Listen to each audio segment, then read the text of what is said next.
Today we will be showing you how to replace a power supply in an SL24 and SL48 tape library. Downtime may be required for this replacement and should be scheduled with the system administrator prior to powering down the library. The only instance where downtime will not be required is if you have an SL48 library that has redundant power supplies and only one of them has failed.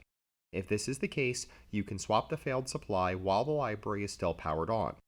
When we get to the point in the video where you are instructed to power the library down, you may skip this step and just follow the instructions for the replacement of the power supply.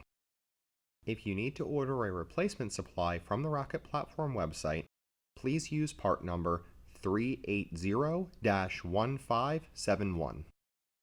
There are a couple of reasons that may cause you to need a power supply replacement for your SL24 or SL48 tape library.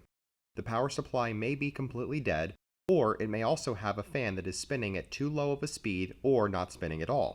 If any of these events is occurring, you will need to replace the power supply.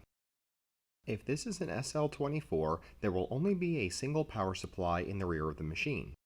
If it is an SL48, you may have redundant power supplies installed. If this is the case, you will need to determine which supply is faulted so that you can replace the proper one. The main power supply of the SL48 is the bottom supply. If you have redundant power, there will be a second power supply installed in the second bay above the first one. These are power supplies 1 and 2, respectively.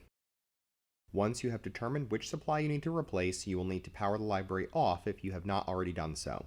To do this, push the power button and you will see a message that the library is powering itself down. Wait for the power down to complete and then you can move to the rear of the library. Once in the rear of the library, you will need to first unplug the power cable from the faulty power supply. Then you will undo the 3 screws that hold this power supply in place. After all 3 of them are undone, you can pull the power supply straight back and out of the library. Now you will install the replacement power supply. Carefully line up the supply with the guide rails in the empty power supply bay and push the supply in firmly until it is fully seated. Then tighten all 3 screws and reinstall the power cord in the supply. Go around to the front of the library and hit the power button once to turn the library on and allow it to initialize fully. This may take anywhere from 5 to 10 minutes depending on which library model it is.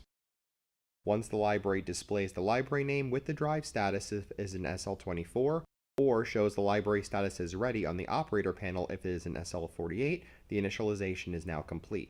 There should now be no error for the power supply on the library. If there is still a power supply error, or if the library does not power on once the replacement is complete, please open a ticket through the Rocket Plus customer portal.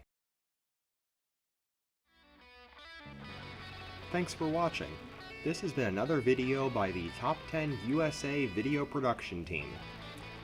We look forward to sharing more content with you going forward, so please check out our YouTube channel and please subscribe so that you get notified whenever we release a new piece of content.